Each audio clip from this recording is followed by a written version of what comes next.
राम राजा बने या भरत राजा बने? बोले ठीक है केकई, प्रसन्नता के साथ बोले ठीक है केकई, भरत राजा बनेंगे कल। बोले अब बोले दूसरा वरदान क्या है? केकई जानती थी दूसरा वरदान ऐसे है, यदि मांग ली तो महाराज दशरथ का तुरंत प्राण भी निकल सकता है। तो पहला वरदान तो स्पष्ट मांगी, लेकिन दूसरा वरदान मांगने से पहले केकई तकिया कलाम ली। क्या कहती है? मांगो दूसरा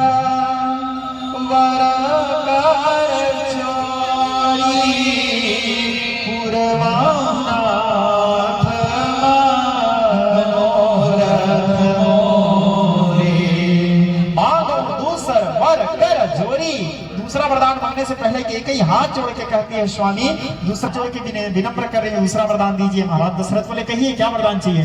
तो केकई कहती है तापस विशेष उदासी 14 बरस राम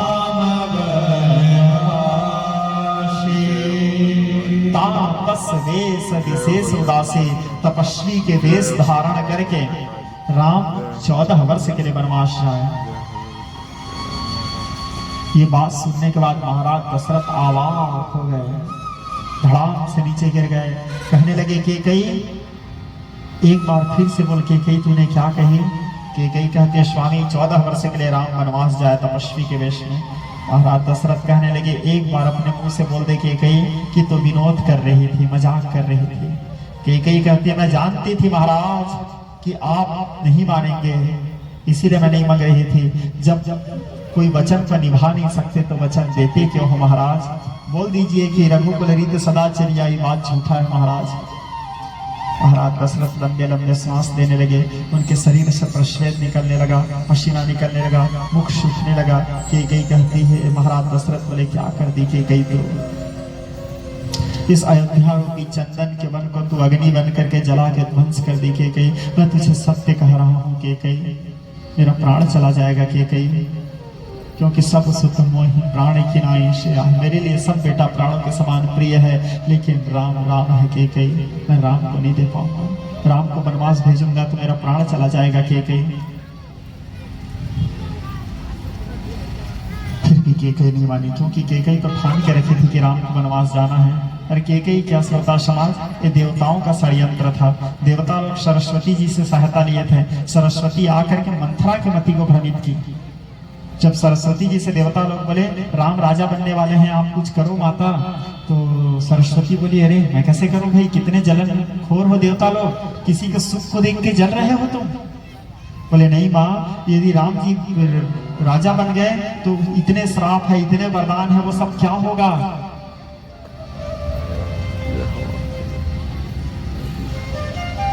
राम को वनवास जाना जरूरी है माँ। तब सरस्वती बोली ठीक है, कुछ करती हूँ। सरस्वती जी हंस में आरूढ़ होकर के अयोध्या आई। अयोध्या में सब तरफ घूमी, लेकिन अयोध्या में एक भी ऐसे कोई व्यक्ति नहीं मिला जिसके मति को सरस्वती भ्रमित कर सके। सोचो, स्वयं सरस्वती मति भ्रमित नहीं कर पाई अयोध्या के लोगों का। क्यों मति भ्रमित नहीं कर पाई? क्योंकि अयोध्या में जितने लोग थे सब लोगों के अंदर में राम जी के भक्ति विद्यमान था, और जिसके अंदर पर चलती थी। बोले बनों में मिलने वाले असह्य दुखों को तुम नहीं जानते सीते। वहाँ कटीली झाड़ी है, कंकड़ है, पत्थर है, अनेक प्रकार के हिंसक जीव हैं, निशाचर लोग हैं। वनवास के दुख तुम नहीं सह पाओगे सीता, वहाँ बहुत दुख है। अयोध्या में सुख है, तुम अयोध्या में निवास करो, तुम सुकुमारी हो सीता। माता सीता कहती है स्वामी, अवध तहाँ जहाँ राम निवासो। हे प्रभु, मेरे लिए तो अयोध्या वही है जहाँ आप निवास करो। जहाँ आप नहीं हो वहाँ मेरा क्या काम है प्रभु। लखनलाल गिर पड़े, कहने लगे भैया हमने सुना है आपको वनवास है भैया। बोले हाँ लखन। बोले मैं जाऊंगा भैया। राम जी बोले नहीं लखन, देखो अभी पिताजी ऐसे भी दीन अवस्था में जा चुके हैं। भरत और शत्रुघ्न है नहीं अभी। भरत और शत्रुघ्न ननिहाल गए थे के देश। भरत शत्रुघ्न नहीं है, मैं वनवास जाने वाला हूँ। पिताजी की अवस्था विचित्र है। इस समय अयोध्या को कौन संभालेगा? इस समय अयोध्या को तुम्हारी आवश्यकता है। स्वार्थी जैसा बात न करो लखन, तुम यहाँ रहो। बोले नहीं भैया, मैं आपको नहीं छोड़ सकता भैया। मेरे लिए माता पिता बंधु भ्राता सर्वस्व आप हो भैया। आप मुझे अपने साथ नहीं लोगे तो मेरा प्राण चला जाएगा भैया। मुझे ले जाओ भैया, क्योंकि आप मुझे छोड़ के चले गए ना भैया, तो मैं यहाँ क्या कर बैठूंगा उसको मैं भी नहीं जानता भैया। राम जी लखनलाल के क्रोध को जानते थे। लखनलाल जी कितने आवेशी हैं। राम जी बोले विचार के सही में कहीं इसको छोड़ दिया तो गड़बड़ है। राम जी बोले ठीक है लखन, जाओ अपनी माता सुमित्रा से आदेश लेके आओ। जब लखनलाल जी को आदेश हुआ, लखनलाल जी बड़े खुशी से गए माता सुमित्रा के पास। जाके कहने लगे माँ माँ, भैया को वनवास हुआ है, साथ में भाभी जा रही है माँ, मैं उनके सेवा करने जाना चाहता हूँ माँ। माता सुमित्रा कहती है बेटा मेरे से पूछने क्यों आए हो? लखनलाल जी बोले राम जी बोले अपने माता से अनुमति ले लो।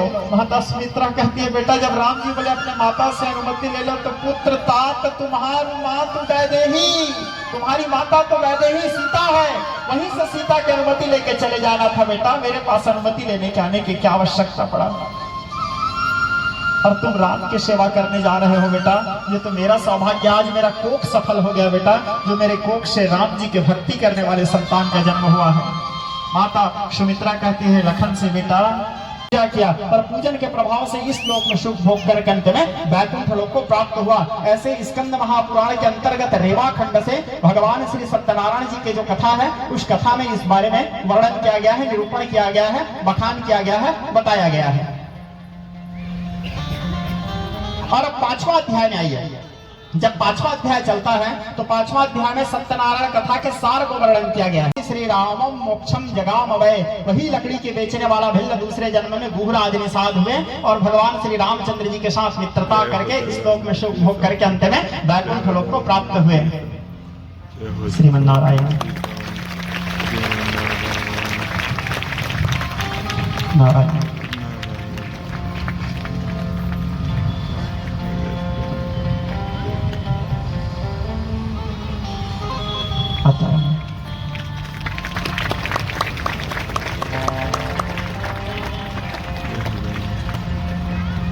आचार्य जी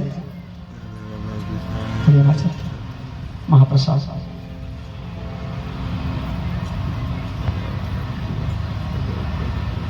जी। श्रीमन नारायण बैठिए। बोलिए पतित पावन भगवान के। आज हमारी कथा प्रसंग में हमारे महानुभाव संत जी का आगमन हुआ है। मैं व्यासपीठ से उनको हार्दिक अभिनंदन करता हूँ, स्वागत करता हूँ। हाँ, तो मैं आप लोगों को क्या बता रहा था, सत्यनारायण कथा की थोड़ा सा चर्चा कर रहा था। तो जो लकड़ी के बेचने वाला लकड़हारा था, जो लकड़ी के बेचने वाला भिल्ल था, वही लकड़ी के बेचने वाला भिल्ल सत्यनारायण कथा के अनुसार काष्ठ भारो बहु भिल्लो गुहराजा बभूवः, तो वही लकड़ी के बेचने वाला भिल्ल दूसरे जन्म में गुहराज निषाद हुए और गुहराज निषाद बन करके रघुनाथ जी को गंगा पार करवा के स्वयं है। तो ये गुहराज निषाद कौन थे? पूर्व जन्म के लकड़हारा था। और वो केवट कौन था? वो पूर्व पकड़े और पकड़ के संभाल करके किनारे लाता है और किनारे ला करके उसको सुरक्षित रखता है। तो उस समय गुहराज निषाद केवट से कहा था कि तुमने मेरा प्राण बचाया है और प्राण रक्षा से ज्यादा महत्वपूर्ण कुछ नहीं है, तुमने मेरे को जीवन दान दिया है, तुम जो चाहे मांग लो। तो केवट कहता है कि मेरे को तो कुछ नहीं चाहिए महाराज, आप मेरे राजा हो, आपकी रक्षा करना ये प्रजा का कर्तव्य है, प्रजा का दायित्व है, मेरा धर्म है कि मैं आपका सुरक्षा करूं, ये प्रत्येक प्रजा का कर्तव्य है, इसमें मैं आपके ऊपर कोई उपकार किया हूं ऐसा नहीं है। लेकिन गुहराज कहते हैं यदि मैं तुमको कुछ नहीं दूंगा तो अपने आप में मेरे को मैं ऋणी हूं महसूस होगा, तो कुछ तो मांग लो। तो केवट कहता है ठीक है महाराज, यदि आप ऐसे बोल रहे हैं तो जब कभी समय आएगा तो मैं आपसे मांग लूंगा। और वो बात वहां पे चला गया। आज जब केवट को पता चला कि राम जी गंगा पार करने वाले हैं, तो सुबह सुबह केवट पहुंच गया गुहराज निषाद के पास। और गुहराज निषाद के पास पहुंच के कहते हैं महाराज हमें पता चला है कि आज राम जी गंगा पार करने वाले हैं। बोले हाँ, आपको पता याद है महाराज, आप मेरे को वचन दिए थे कि तुम जो चाहे मांग लो, तुम मेरे प्राण रक्षा किए मैं तुमको दूंगा। बोले हाँ मेरे को याद है भाई, तुम मेरे प्राण बचाए थे, तो बस एक ही मांग है महाराज। बोले क्या मांग? आप तो श्रृंगवेरपुर के राजा हो, आपके आदेश को तो सबको मानना रहता है। बोले हाँ, तो एक काम करो, आज पूरे श्रृंगवेरपुर में आदेश कर दो, आज गंगा किनारे कोई केवट अपना नाव नहीं रखेगा, आज एक दिन के लिए गंगा किनारे केवल मैं ही अपना नाव रखूंगा, ताकि वहां पर भगवान भी विवश रहे। भगवान को गंगा पार करने के लिए केवट के पास ही जाना पड़े। श्रृंगवेरपुर अब वो गुहराज बोले हाँ ठीक है भाई, सारे केवटों को बोले आज एक काम करना, आज एक दिन गंगा में जितने भी पार होंगे उन सबको यही पार करेगा, आज एक दिन के लिए गंगा घाट इनका है। अब जैसे राम जी पहुंचे, मांगी नावन केवट आना, कही तुम्हारा मर्म मैं जाना। जैसे केवट कहता है मर्म जानता हूँ, लखनलाल जी क्रोधित हो गए। मैं भी आपको बताया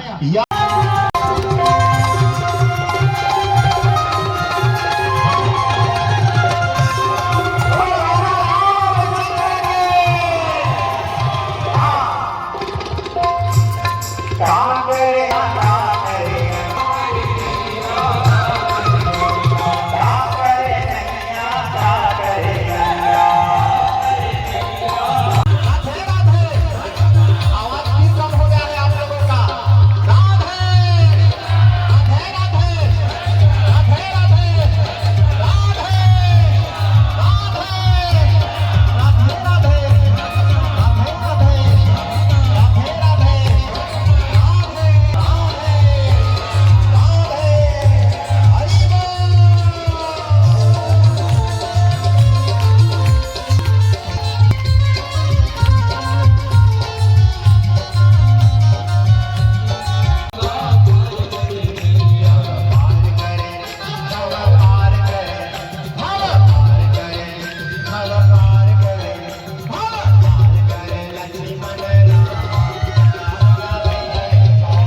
आइए अभी संध्याकालीन बेला में आपको आज के व्लॉग लाइक कर दे, चैनल सब्सक्राइब कर दे,